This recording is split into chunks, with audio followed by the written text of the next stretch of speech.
At noon, focused on you. The nation is mourning the death of Senator Dianne Feinstein. She died this morning following months of declining health at the age of 90. Thanks for being here at noon. I'm Kay Quinn. The California Democrat is the longest-serving female U.S. senator in history. NBC's Andrea Mitchell has more on her life and legacy of Senator Feinstein. Dianne Feinstein, a leading woman senator for generations, whose political career in California was launched by tragedy. November 1978. San Francisco Mayor George Moscone and Board of Supervisors member Harvey Milk were assassinated in City Hall. Then Board of Supervisors President Dianne Feinstein tried desperately to save Milk's life. Both Mayor Moscone and Supervisor Harvey Milk have been shot and killed. The event cementing her passion for gun reform. She was elected mayor and became a national figure on Democratic nominee Walter Mondale's shortlist for running mate before he chose Geraldine Ferraro. I've had an opportunity now to be the first woman and the first mayor to be asked to go through an interview process. And I view that as a major opening of a door and something that's very important to do.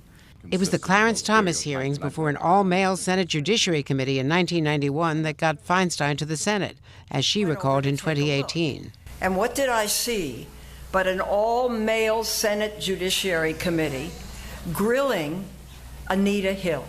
And it was not nice, and it was not what one would like to see. And that was my incentive to run in 1992. After her decisive Senate win, then-Senator Joe Biden made her the first woman on the Judiciary Committee.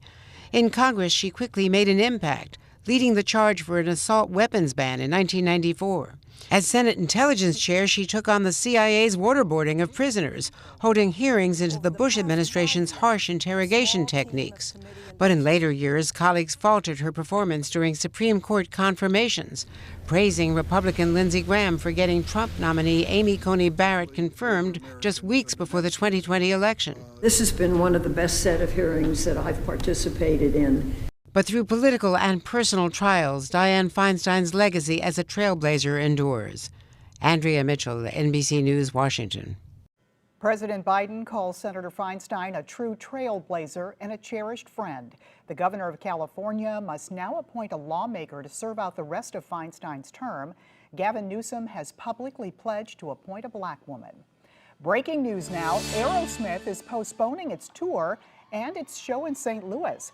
Just in the last few hours, the band announced that singer Steven Tyler's vocal injury is more serious than initially thought. His doctors say he has to continue to rest his voice. That means all Peace Out shows will be pushed into 2024. This will impact Aerosmith's show originally scheduled for October 26th at Enterprise Center. A new date will be announced later, and previously purchased tickets will be honored. Developing at noon, the United Auto Workers Union is putting 7,000 more workers on the picket line at a Ford plant in Chicago and a General Motors assembly factory near Lansing. The union says negotiations haven't broken down, but talks with Ford and GM aren't making meaningful progress. The automakers are reportedly offering 20% over the life of a 4-year contract, a little more than half of what the union is demanding. Workers have been on strike now for 2 weeks. Happening right now, the St. Louis Board of Aldermen is expected to take up Boeing's expansion plan at St. Louis Lambert International Airport. The board members are deciding if the city should lease part of the airport to the aerospace company. Boeing wants to build several new buildings along Banshee Road. It says the expansion would add 500 jobs. The airport's commission and St. Louis County have already approved the plan. Panhandling on the streets is now illegal in St. Peters. The Board of Aldermen passed the bill last night, and the mayor quickly signed it. The city ordinance prohibits people from being in the street and interfering with or disrupting traffic. It would also stop people from touching a vehicle or its driver and from distributing anything or receiving items from a vehicle.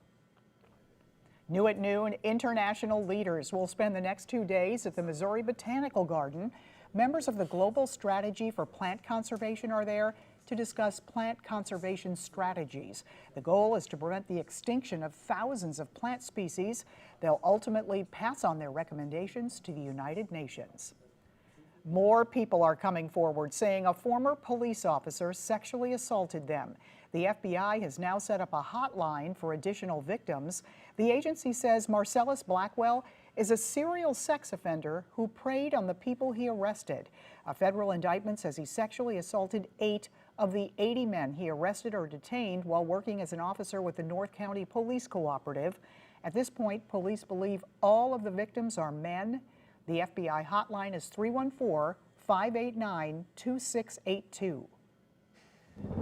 All right, turning our attention to the weather. Boy, it is still summer-like out there, and we're going to start our heating up as we get into today and all the way through the weekend, lasting through Tuesday. More on the cooler weather expected by Wednesday. More on that coming up in Maine weather. This morning, we started out with a little bit of fog. Bonnie Zerwig sent this picture in, a beautiful shot, St. Genevieve, Missouri, down along the Mississippi there. And now the fog has burned away. Farmington, you're clear, beautiful. Weldon Spring and Highland, Illinois, and also Moscow Mills looking really good. A visible satellite shot is showing, hardly any cloud cover out there. If we do see some, it'll be passing by quickly. And there it is from Missouri to Illinois. Just a really beautiful day, just a little on the warm side already. 81 degrees going up to near 90. I'll have much more on our forecast and any rain chances coming up. Well, I'll show you in just a bit.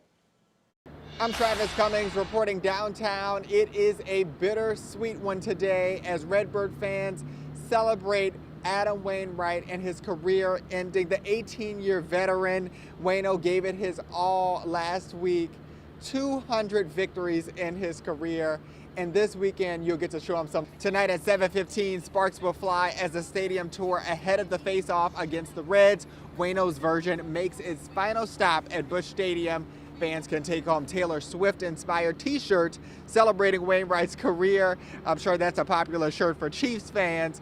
For a special post-game musical performance by Wayno tomorrow, you're invited to stay after the Cards-Reds game. And on Sunday, the Cardinals will host a special on-field pregame ceremony honoring Wainwright in front of his former teammates. That's going to be sweet. Fans will also take home a Wainwright guitar. And you can learn about all of these events under the As Seen on TV section at ksdk.com. Reporting downtown, Travis Cummings, 5 on your side.